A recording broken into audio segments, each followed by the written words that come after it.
Nagcha-charge po siya pero pagdating sa schematic 00 po ang reading. Kung baga, magcha-charge po siya pero hindi nagkakarga. Peak charging po ang tawag dito. Ayan, kinargahan ko po ito from 71% hanggang 68 na lang. So, bumaba po ang karga niya. At ginampiran ko na po pala ang linya ng charging sa positive sa mainboard papunta sa flex. Pero ganun pa rin. Napalitan ko na rin ito ng charging board. Wala pa rin. Hindi siya gumagana. Kaya yan, hardware problem po ang tawag dito. Nasa mainboard po ang tama. Paano ba ito solusyonan? Ang model po pala nito ay Samsung A335G. At ayan, binakbak ko po pala ang bakal nito dahil nasa ilalim po ang pinaka-charging waste niya. So, yung connection ng charging ay nandito sa ilalim ng bakal. Kaya yan, bakbakin po natin dahil meron tayong i-check dito sa loob kung saan ba ang tinamaan. Kaya ayan, so gamit po tayo ng cutter at ayan, tanggalin natin itong mga bakal mga idol para ma-check natin dahil galing na po pala ito sa service center, dinala ni sir at hindi daw po nagawa. At kapag magawa man daw, sobrang laki ng magagastos. At ayan, nung binakbak ko po ang mga bakal mga idol, nakita ko po itong may piyesa po palang natanggal. Ang tawag po dito ay back coil. Connected po ito sa charging. Kapag natanggal yan, hindi po talaga magkakarga ang unit. Kaya yan, kailangan po natin palitan. So, tinanggal ko po ang mga kamera at kailangan natin itong palitan. Dahil supply po ito ng charging. Kapag hindi po ito nakakabit or wala itong connection or natanggal siya, hindi po talaga magkakarga. Kumbaga, magcha-charge man siya pero peak charging. Kaya kung napapansin nyo kanina, nakita natin sa screen na mayroong charging indicator pero kapag doon sa schematic, 00 ang reading. Kaya pag lubat ang battery, wala na, hindi mo makita na nagcha-charge. Kaya yan, kumuha po ako ng back coil galing sa mga scrap na board. Ayan, tanggalin natin at kaparehas lang ito mga idol. Kahit po yung light coil ay same lang din po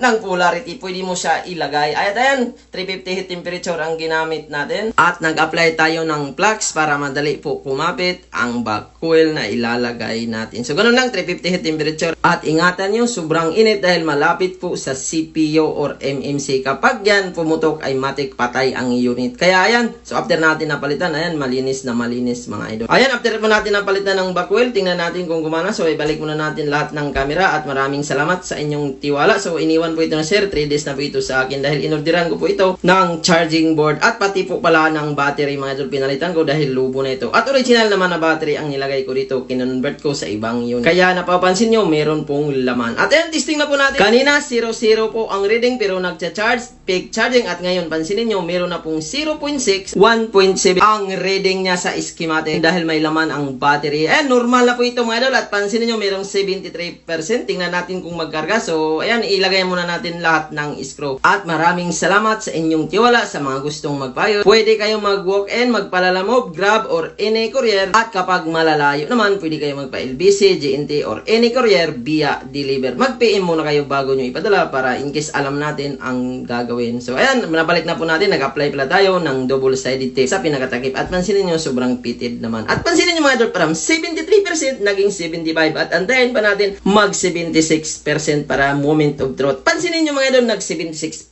siya. Grabe, solid talaga ang gawa natin. Yan po ang may tama yung back coil. Kaya yan, open natin at tingnan natin kung nagcha-charge ng naka-on. At kung nakakuha kayo ng idea, huwag nyo kalimutan mag-support, mag-like, mag-share, mag-follow at mag-subscribe. At pansinin nyo mga idol, nag 77% agad siya. Ibig sabihin, fast charging nga po ang nangyari. Back to normal na siya. Normal din naman ang touch at ito po yung pinalitan natin, ang back coil. Maraming salamat sa panonood.